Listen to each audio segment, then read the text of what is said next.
সংসদে তারেক রহমানের মুখোশ খুলে দিলেন রুমিন ফারহানা। বিএনপিকে মোনাফেক শয়তান বলে ঘোষণা, এমন বক্তব্যের পর উত্তাল সংসদ। রেগে মেজাজ হারালেন তারেক রহমান। ভয়ানক কাণ্ড ঘটে গেল সংসদে। সরাসরি যাচ্ছি প্রতিনিধি মাহফুজ নান্টুর কাছে। আমি এই দুর্নীতি নিয়ে কথা বলতে গিয়ে সার্চ করে দেখছিলাম।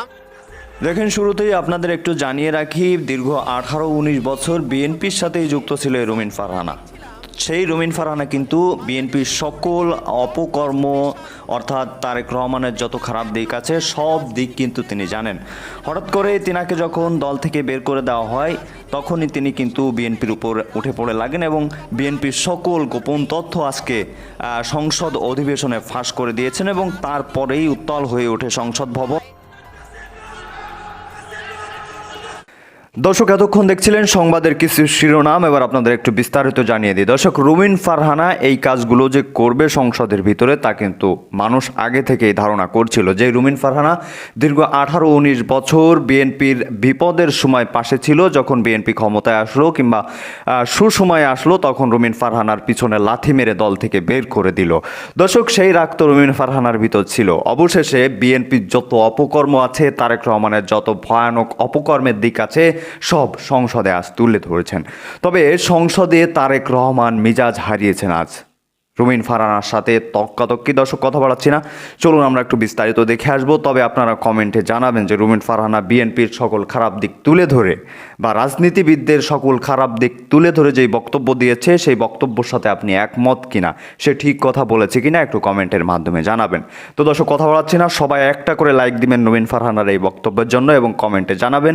আর পরবর্তী আপডেট পেতে চ্যানেলটা অবশ্যই সাবস্ক্রাইব করবেন। তো দর্শক, চলুন বিস্তারিত দেখে আসা যাক। আমি এই দুর্নীতি নিয়ে কথা বলতে গিয়ে সার্চ করে দেখছিলাম গুগল কি বলে, বাংলাদেশের দুর্নীতিতে টপ মোস্ট পেশা দুটো কোনটা। দেখলাম 1 নম্বরে আছে রাজনীতিবিদদের নাম, 2 নম্বরে আছে আমলাদের নাম। কোন রাজনীতিবিদ যখন পেশা হিসেবে লেখেন রাজনীতি, তখন আমি সঙ্গত কারণেই খুব অবাক হই। রাজনীতিবিদরা বেতন পান বা রাজনীতি করলে পয়সা উৎপাদন হয়, এটা সম্ভবত বাংলাদেশের মতন দেশেই সম্ভব, যেই দেশটি 2005 সাল থেকে শুরু করে 2010 পর্যন্ত টানা 5 বছর দুর্নীতিতে চ্যাম্পিয়ন হয়েছিল। মাননীয় স্পিকার, আমরা বিগত সরকারের আমলে ছাগল কাণ্ড দেখেছি, বালিশ দুর্নীতি দেখেছি, রূপপুর পারমাণবিক বিদ্যুৎ কেন্দ্র নির্মাণের সময় যে ভয়াবহ দুর্নীতি হয়েছে সেটাও দেখেছি। আমরা দেখেছি একজন পিয়ন কি করে 400 কোটি টাকার মালিক হয় এবং হেলিকপ্টার ছাড়া চলাফেরা করতে পারে না বলে তৎকালীন প্রধানমন্ত্রী নিজেই বলেছিলেন। মাননীয় স্পিকার, আমরা ব্যাংক থেকে লক্ষ কোটি টাকার লোপাট দেখেছি, ভুয়া কোম্পানির নামে অর্থ আত্মসাৎ, ইচ্ছাকৃত ঋণ খেলাপি ইত্যাদি ইত্যাদি দেখেছি। ওভার ইনভয়েসিং, আন্ডার ইনভয়েসিং, হুন্ডি, ভুয়া রপ্তানি বিল মারফত টাকা কিভাবে দেশের বাইরে পাচার হয়েছে। আমরা দেখেছি মেগা প্রজেক্ট, মেগা দুর্নীতি। আমরা দেখেছি নিয়োগ, পদোন্নতি এবং সরকারি অনিয়ম। স্বাস্থ্য খাতে মিঠু সিন্ডিকেটের দৌরাত্মের কথাও কম বেশি আমরা জানি। আর সে কারণেই মাননীয় স্পিকার, আমাদের আশা ছিল যে 5ই আগস্টের পরে যখন নতুন বাংলাদেশের কথা হচ্ছে, তখন দুদককে নখদন্তহীন বাঘ থেকে আমরা একটা শক্তিশালী প্রতিষ্ঠানে পরিণত করতে পারব। অন্তর্বর্তীকালীন সরকার প্রস্তাব দিয়েছিল, অধ্যাদেশ তৈরি করেছিল, দুর্নীতি দমন কমিশন সংশোধন অধ্যাদেশ 2025। মাননীয় স্পিকার, এই সরকার ক্ষমতায় আসার পর 100-র উপর অধ্যাদেশ আইনে পরিণত হয়েছে, কিন্তু দুর্নীতি দমন কমিশন সংশোধন অধ্যাদেশ আইন করা হয় নাই। সরকারের নিয়তটা কি, তা এই দুর্নীতি দমন কমিশনকে নখদন্তহীন করে রাখবার যেই সংস্কৃতি, সেখান থেকে বের না হওয়ার উদাহরণ দিয়ে স্পষ্ট হয়ে যায় এই সরকার আসলে দুর্নীতি দমন করার ব্যাপারে কতটুকু আন্তরিক। মাননীয় স্পিকার, দুদককে শক্তিশালী করা হলে কেন সরকারগুলো ভয় পায়, কিছু কিছু আমরা বুঝি। সরকারে সরাসরি যুক্ত, আমাকে 1 মিনিট বাড়িয়ে দেবেন মাননীয় স্পিকার। সরকারে 1 মিনিটে আপনি সমাপ্ত করুন। সরকারে সরাসরি যুক্ত থাকে রাজনীতিবিদরা এবং পরোক্ষভাবে যুক্ত থাকে আমলারা। সেই কারণেই দুর্নীতি দমন কমিশন যদি শক্তিশালী হয়ে যায়, তখন রাজনীতিবিদ এবং আমলাদের জন্য খুব ভালো খবর সেটা নয়। সে কারণেই ঠিক যেভাবে একটার পর একটা ভুয়া নির্বাচনের মাধ্যমে ক্ষমতায় থাকা আওয়ামী লীগ সরকার দুর্নীতি দমন কমিশনকে শক্তিশালী করে নাই, একইভাবে আমরা দেখতে পাচ্ছি অভ্যুত্থান পরবর্তী সরকারও দুর্নীতি দমন কমিশনকে শক্তিশালী করার ব্যাপারে মোটেও আন্তরিক নয়। এমনকি দুর্নীতি দমন কমিশনের 3 জন সদস্য কারা কারা হবেন এটাও সরকার ঠিক করে দেবে।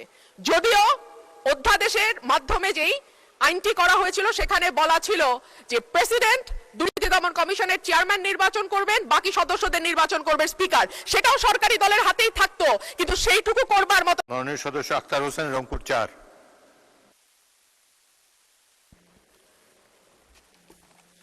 ধন্যবাদ মাননীয় স্পিকার।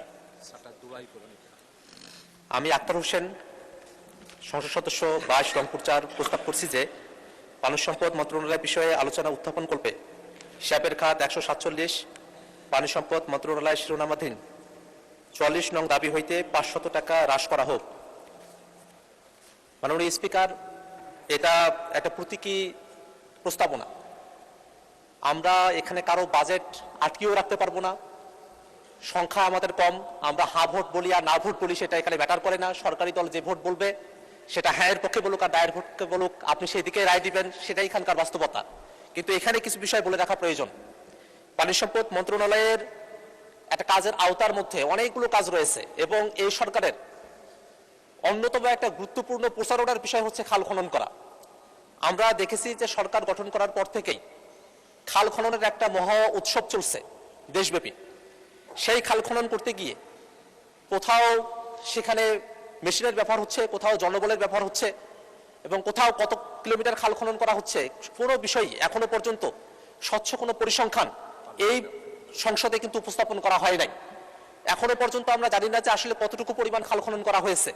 এবং যেহেতু এই যে খাল খননের বিষয়টা সরকার তাদের একটা গুরুত্বপূর্ণ এজেন্ডা হিসেবে নিয়েছে, সেক্ষেত্রে এই খাল খননের মতো বিষয় বা পানি সম্পদ মন্ত্রণালয়ের সাথে সম্পর্কিত এই বিষয়গুলোকে এটাকে এই সম্পূরক বাজেটে নিয়ে আসার কেন প্রয়োজনীয়তা হলো? এটা তো বাজেটের যখন সময়সীমাটা যখন সামনে আসতেছে সেই সময়টাতেই এটাকে অন্তর্ভুক্ত করা সম্ভব পড়ছিল, কারণ সামনে সরকারের হাতে এখনো অপরন্ত প্রায় 4.5-5 বছরের মতো সময় এখনো সরকারের হাতে আছে। তখনই এটা মূল বাজেটের সাথে এটা অন্তর্ভুক্ত করা যেতে পারতো। কিন্তু বরাবরই যেটা হয়, বাজেটের সময়টাতে এক ধরনের বাজেট পেশ করা হয় এবং সম্পূরক বাজেট যখন আসে তখন একভাবে সেটাকে সমন্বয় সাধন করা হয়, যাতে করে এই বাজেটগুলোর সেই অর্থে কোনো আর হিসাবপাতি থাকে না। এবং যখনই হিসেবের বিষয়টা না থাকে, জবাবদিহিতার বিষয়গুলো না থাকে, সেই জায়গাটাই কিন্তু নানাভাবে অর্থগুলো তছরূপ হওয়ার মতো বিষয়গুলো ঘটে। আমরা জানি যে আমাদের দেশে একটা নথিমাত্রিক দেশ এবং সেখানে অবশ্যই পানি সম্পদ মন্ত্রণালয়ের অধীনে অনেকগুলো কাজ করার প্রয়োজনীয়তা রয়েছে। কিন্তু এখন এই যে বর্ষাকাল চলে এসেছে মাননীয় স্পিকার, শুধু আমার এলাকা না, গোটা বাংলাদেশের হয়ে আমি বলছি, আমি যদি আমার এলাকার কথাও বলি, যেমন তিস্তা নদী এখন কিন্তু ভাঙন চলছে। এমনই করে বাংলাদেশের প্রত্যেকটা নদীর জায়গায় গিয়ে দেখবেন সেখানে ভাঙন চলছে। সেই জায়গাগুলোতে এখন পানি সম্পদ মন্ত্রণালয়ের কাজের আওতা কতদূর, তারা কি ভাঙন রোধ করার জন্য কাজগুলো করছে কিনা, সেই বিষয়গুলো কিন্তু বিবেচনায় নিয়ে আসা প্রয়োজন। এছাড়াও পানি সম্পদ মন্ত্রণালয়ের আরো অনেকগুলো কাজের জায়গা রয়েছে, সেই কাজগুলো পানি সম্পদ মন্ত্রণালয় করছে কিনা সেই বিষয়গুলো বিবেচনায় নিয়ে এবং আসলেই এই যে এতগুলো টাকা প্রায় 1 মিনিটে সামাপ করুন প্লিজ। নতুন করে আরো 2000 কোটি টাকার উপরে বাজেট বরাদ্দ চাওয়া হয়েছে, সেই বরাদ্দটা কি যে কাজগুলো আগে করতে চাওয়া হয়েছিল তার সঙ্গে অতিরিক্ত প্রয়োজন হচ্ছে, নাকি নতুন করে বরাদ্দ এই কাজগুলো দেওয়া হয়েছে নতুন কিছু কাজ ইনিশিয়েট করে নেওয়ার জন্য, সেই বিষয়গুলো খোলাসা হওয়া প্রয়োজন। আমরা মনে করি যে বাজেট দরকার আছে কাজের জন্য, কিন্তু সেটা অবশ্যই স্বচ্ছতার ভিত্তিতে হওয়া প্রয়োজন, সেই জায়গাগুলোতে জবাবদিহিতা থাকা প্রয়োজন এবং কোন ক্ষেত্রে কাজগুলো হচ্ছে এবং কোথায় কিভাবে হচ্ছে এবং সেই জায়গাগুলোতে কোনো বৈষম্য আছে কিনা এবং কাজগুলোর ক্ষেত্রে যেন কোনোভাবে ত্রুটি বিচ্যুতি না থাকে এবং কাজগুলো যেন এমনভাবে না হয় যে এই কাজগুলো করার পরে আবারও সেখানে আবার বাজেট প্রয়োজন হয়। অর্থাৎ একবার বাধাই করা হলো, কিছুদিন পরে আবার সেখানে ভাঙন হলো, একবার একটা কাজ করা হলো সেখানে আবার বস্তা ফেলানো দরকার হলো। এইভাবে যদি বারবার যদি কাজ করা হয় সেখানে বারবারই অর্থ প্রয়োজন হবে, সেখানে বারবারই ছোট ছোট মাছগুলো এই মাকড়সার জালে আটকা পড়ে, পোকামাকড়গুলো আটকা পড়ে, আর বড় বড় রুই কাতলাগুলো এই মাকড়সার জাল ভেদ করে এখান থেকে বেরিয়ে যায়। সঙ্গত কারণে এই দুর্নীতি দমন কমিশনকে একটা নখ দন্তহীন বাঘ হিসেবে তুলনা করা হয়। দুর্নীতির ক্ষেত্রে বলেছে উচ্চ এবং নিম্ন দুর্নীতি। আইনে কিন্তু ডেফিনিশনে উচ্চ দুর্নীতিও নাই, নিম্ন দুর্নীতিও নাই। দুর্নীতি এবং দুর্নীতি একই ডেফিনিশন। এখানে দুর্নীতি ছোট হয় না, বড় হয় না, যেমন দর্শন ছোট হয় না, বড় হয় না, সবই সমান। রামিসা আর জিশান সবই সমান দর্শনের ক্ষেত্রে। মোহাম্মদ শফিকুল ইসলাম, পটুয়াখালী 2, আপনার সময় 3 মিনিট। মাননীয় স্পিকার, আপনাকে ধন্যবাদ। আমি শফিকুল ইসলাম, পটুয়াখালী 2 বাউফল। দুর্নীতি দমন কমিশন বিষয়ে যে কমিশন শিরোনাম 55 যে দাবি, সেখানে 300 টাকা হ্রাস করার যে প্রস্তাব, তার বিষয়ে আমি দুই তিনটি বিষয় কথা আপনার সামনে উপস্থাপন করতে চাই। এখানে আমরা লক্ষ্য করি আমাদের যে দুর্নীতি দমন কমিশন, এই কমিশনের যে স্বাধীনতা নিশ্চিতকরণ, এ বিষয়ে আসলে আমরা হতাশ। কারণ দীর্ঘদিন থেকে আমরা লক্ষ্য করছি এখানে স্বাধীনতা বলে তাদের কিছু থাকে না, একটা প্রভাব তাদের উপরে বিস্তার করে। চেয়ারম্যান ও কমিশনার নিয়োগ স্বচ্ছ অংশগ্রহণমূলক যে সার্চ কমিটি করার কথা, সেটিও আমরা লক্ষ্য করি না, বরং পছন্দ আলোকে আমাদের চিন্তা, দৃষ্টিভঙ্গি এবং একটা আদর্শকে সামনে রেখে সেখানে তাদেরকে দেওয়া হয়। তদন্ত এবং মামলা পরিচালনা, রাজনৈতিক, প্রশাসনিক অন্য কোনো প্রভাবমুক্ত পরিবেশ নিশ্চিত হয় না। সঙ্গত কারণে কমিশনারদের যে জবাবদিহিতা, সেটিও আমরা লক্ষ্য করি না। আমরা আজকে লক্ষ্য করি যে গতকাল কুমিল্লার একটি বিষয় 300 বিধিতে এখানে আলোচনা হয়েছে, কিন্তু আলোচনা তো হওয়ার কথা ছিল যে পুলিশ পরিদর্শক নোয়াখালীর হাতিয়ায় তিনি যে ধর্ষণের সে অভিযোগ পরিবারের থেকে করা হয়েছে, সেই বিষয়ে তো আজকের স্বরাষ্ট্রমন্ত্রী আসলে এখানে বিধিতে তার আলোচনা হওয়া উচিত ছিল। এই যে প্রভাব বিস্তারের এবং নিরপেক্ষতা, নিউট্রালিটির যে আমরা একটা ডিভিশন দেখি, ডিসক্রিমিনেশন দেখি, সেই জায়গা থেকে কিন্তু এটা আমাদের মাঝে এই সংখ্যাটা তৈরি হয়। মাননীয় স্পিকার, আমরা আরেকটা বিষয় আপনার সামনে উল্লেখ করি। কমিশনারদের বিরুদ্ধে অভিযোগ তদন্তের জন্য স্বাধীন অভিযোগ মূল্যায়ন বোর্ড যে গঠন করার কথা, থাকার কথা, সেটির ক্ষেত্রেও আমরা খুবই দুশ্চিন্তা এবং উদ্বিগ্নের মধ্যে থাকি। কারণ এই জায়গায় যেটা বলা হয়ে থাকে যে ছোট ছোট মাছগুলো এই মাকড়সার জালে আটকা পড়ে, পোকামাকড়গুলো আটকা পড়ে, আর বড় বড় রুই কাতলাগুলো এই মাকড়সার জাল ভেদ করে এখান থেকে বেরিয়ে যায়। সঙ্গত কারণে এই দুর্নীতি দমন কমিশনকে একটা নখ দন্তহীন বাঘ হিসাবে তুলনা করা হয়। মাননীয় স্পিকার, আর একটা বিষয় বলি, সেটা হচ্ছে এই দুর্নীতি দমন কমিশনে যারা এখানে ভূমিকা পালন করেন, ডিজিটাল ফরেনসিক, সাইবার অপরাধ, অর্থ পাচার, বিশেষ করে এই যে 18 লক্ষ কোটি টাকা পাচার হয়েছে, এই পাচার রোধে বা এই পাচার করা টাকা ফিরিয়ে আনার ক্ষেত্রে তাদের সাথে আমি যতটুকু কথা বলার সুযোগ বিভিন্ন সময় হয়েছে, সরকারের সদিচ্ছার যে অভাব থাকে, সেই সদিচ্ছার অভাব থেকে এটা হয় না। কোনো কোনো ক্ষেত্রে প্রভাব বিস্তারের একটা বিষয় আমরা লক্ষ্য করি। সেই জায়গায় আমি প্রস্তাব করছি উচ্চ পর্যায়ে দুর্নীতির বিরুদ্ধে সমান প্রয়োগ, যে সমান প্রয়োগটা আমাদের করার কথা, রাজনৈতিক ব্যক্তি, সরকারি কর্মকর্তা, ব্যবসায়ী, প্রভাবশালী যে কোনো ব্যক্তির বিরুদ্ধে, বিশেষ করে যদি মিডিয়ার সাথে সম্পৃক্ত কোনো প্রভাবশালী ব্যক্তি হন, তাহলে তার ধারের কাছেও যাওয়ার সুযোগ কখনো কখনো এই দুর্নীতি দমন কমিশনে যারা কাজ করেন তাদের হয় না। মাননীয় স্পিকার, আর একটা বিষয় আমরা এখানে উল্লেখ করি, সাক্ষী এবং তথ্যদাতাদের সুরক্ষা। এমন হয় যারা এই বিষয়ে এই মাননীয় সদস্য 1 মিনিটে শেষ করুন। অনেক ধন্যবাদ মাননীয় স্পিকার আপনাকে। আমরা এই যে প্রভাব বিস্তারের বিষয়টি দেখি যে সাক্ষী এবং সুরক্ষা যারা দিবেন তাদের সুরক্ষাটা দেওয়া হয় না। সঙ্গত কারণে প্রভাব বিস্তার করার যে একটা বলয় আমরা লক্ষ্য করি। আজকে আমরা এটা দেখছি, আমাদের মাননীয় স্থানীয় সরকার প্রতিমন্ত্রী মীর শাহ আলম জনাব, ওনার এলাকার দুটো উপজেলায় কয়েকটা ইউনিয়ন হয়েছে। একটা ইউনিয়নে ওনার পরিবারের, ওনার বংশের নামে, মীর বাড়ি বংশের নামে একটা ইউনিয়নের নাম করা হয়েছে। ওনার 2 সন্তানের নামে, দিগন্ত এবং সীমান্ত, 2 সন্তানের নামে 2টা ইউনিয়নের নাম করা হয়েছে।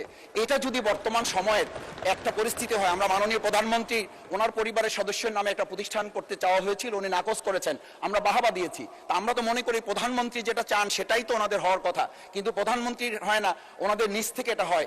এই যে আমাদের প্রভাব বলয় তৈরি করা, আমরা এখানে তো সংশোধনী পাশ করতে করতে অনেক সময় চলে গেছে শুধু নাম সংশোধন করতে, বিগত ফেসিস্ট সময় যেগুলো হয়েছিল। আবার এই সংস্কৃতিগুলো আমাদের মাঝে। ধন্যবাদ মাননীয় সদস্য। আমি এখন মাননীয় স্বরাষ্ট্রমন্ত্রী। তো দর্শক, দেখছিলেন খুব গুরুত্বপূর্ণ প্রতিবেদন। এতক্ষণ আমাদের সাথে থাকার জন্য, দেখার জন্য সবাইকে ধন্যবাদ জানাচ্ছি। ধন্যবাদ জানাচ্ছি আপনাকে, এতক্ষণ আমাদের সাথে ছিলেন। দর্শক, এখন এ বিষয়ে আপনাদের মতামতকে একটু কমেন্টে জানাবেন। আশা করি সম্পূর্ণ নিউজ এবং সম্পূর্ণ প্রতিবেদন দেখেছেন। তাহলে এখন এ বিষয়ে আপনাদের মতামত জানতে চাইব। আর হ্যাঁ, পরবর্তীতে থেকে গুরুত্বপূর্ণ কিছু নিউজ আসতেছে, যেটা এই ভিডিওতে আপনাদের দেখানোর কথা ছিল, তবে সময় সংক্ষেপের কারণে দেখাতে পারিনি, এজন্য ক্ষমা চেয়ে নিচ্ছি। তো সেগুলো আরও গুরুত্বপূর্ণ, সেগুলো দেখতে অবশ্যই চ্যানেলটি সাবস্ক্রাইব করে রাখুন এবং পাশে রাখা বেল আইকনটি অবশ্যই বাজিয়ে দিন। তো দর্শক, একটি কমেন্ট করে সামাজিক কাজে লেগে পড়ুন। সেই সামাজিক কাজটা হলো ভিডিওটি শেয়ার করে দিন। তো দর্শক, ভালো থাকুন, সুস্থ থাকুন, দেখা হচ্ছে খুব দ্রুত। আল্লাহ হাফেজ।